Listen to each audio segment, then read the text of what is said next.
শবে বরাতের আমল সম্পর্কে কিছু বলুন কোরআন সুন্নাহর আলোকে।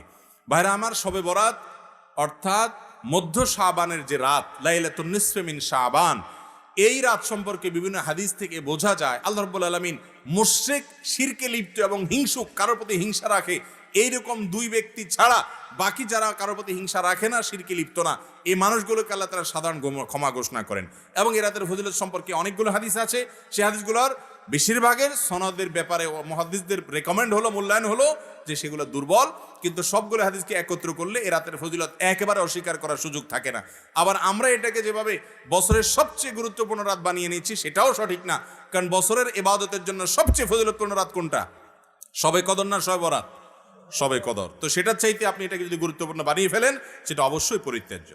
এরপরে প্রশ্ন হলো, শাবান মাসের ফজিলত, করণীয় আমল, করণীয় হাদিসের আলোকে দয়া করে বলবেন। শাবান মাস সম্পর্কে আমাদের অনেক মানুষই জানেন না যে শাবান মাসটা এমন একটা মাস যেই মাসে বান্দার আমল আল্লাহর কাছে সারা বছরের আমলের হিসাব দেওয়া হয়, জমা দেওয়া হয়। নবী করিম সাল্লাল্লাহু আলাইহি সাল্লাম শাবান মাসে সবচেয়ে বেশি নফল রোজা রাখতেন। রমজানের পরে বছরের 2 মাসে বেশি নফল রোজা রাখতে হয়, একটা হলো মুহররম, আরেকটা হলো শাবান। নবী করিম সাল্লাল্লাহু আলাইহি সাল্লাম সম্পর্কে আমাদের আয়েশা রাদিয়াল্লাহু আনহা, উসামা ইবনে যায়েদ রাদিয়াল্লাহু তাআলা আনহু আর বিভিন্ন হাদিস সাহাবীরা বর্ণনা করেছেন যে তিনি শাবানে যত রোজা রাখতেন রমজানের পরে অন্য কোনো মাসে এত রোজা রাখতেন না। আমাদের আয়েশা রাদিয়াল্লাহু তাআলা এও বলেছেন, কানা ইয়াসুমু শাবানা ইল্লা কালিলা, নবী করিম সাল্লাল্লাহু আলাইহি সাল্লাম গোটা শাবান জুড়ে রোজা রাখতেন, কয়েকটা দিন বাদে। শেষের দিকে রোজা রাখতেন না, শাবানের শুরুর দিকে বেশি বেশি রোজা রাখতেন। শাবান মাস সম্পর্কে একজন সাহাবী জিজ্ঞাসা করেছেন, ইয়া রাসূলুল্লাহ, আমি আপনাকে শাবানে বেশি রোজা রাখতে দেখি, এর কারণটা কি? তিনি দুটি কারণ বলেছেন। এক নম্বর কারণ হলো, তিনি বলেছেন এই মাসে বান্দার আমল আল্লাহর সামনে পেশ করা হয়, ফেরেশতারা হিসাব জমা দেয়, সারা বছরের রিপোর্ট জমা দেয়। তো আমি চাই আমার রিপোর্ট যখন জমা দেওয়া হবে ওই টাইমটাতে আমি একটু আমলে থাকি, রোজার মধ্যে থাকি, যাতে করে আমার আমল নামা জমা দেওয়ার সময় আমাকে আল্লাহ ইবাদত অবস্থায় দেখেন।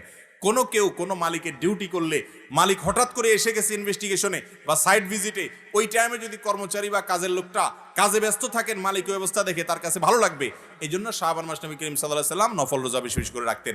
বান্দার আমল নামা প্রাত্যহিকভাবে সকাল সন্ধ্যায় 2 বার জমা হয়, সাপ্তাহিকভাবে বৃহস্পতিবার জমা হয়, আর বাৎসরিকভাবে জমা হয় কখন? শাবান মাস। আর দ্বিতীয় কারণ হলো, শাবান মাসে নবী করিম সাল্লাল্লাহু আলাইহি সাল্লাম বেশি বেশি রোজা রাখতেন। এর কারণ হলো এই মাসে মানুষ গাফেল থাকে, ওই যে রমজানের ব্যস্ততা, যে রমজান আসলে তো ইবাদত করবই, এই জন্য আগে থেকে আর করে না। রজব মাস সম্মানিত মাস, রমজান মাস শ্রেষ্ঠ মাস, মাঝখান দিয়ে এই মাসটা গাফেল থাকে। তো নবী করিম সাল্লাল্লাহু আলাইহি ওয়াসাল্লাম এই মাসে বেশি বেশি নফল রোজা রাখতেন। এই জন্য শাবান মাসের শ্রেষ্ঠ আমল হলো কি করা? নফল রোজা রাখা। 2-4টা করে শুরুর দিক থেকে রাখার চেষ্টা করতে হবে। আল্লাহ আমাদেরকে আমলের তৌফিক দান করুন।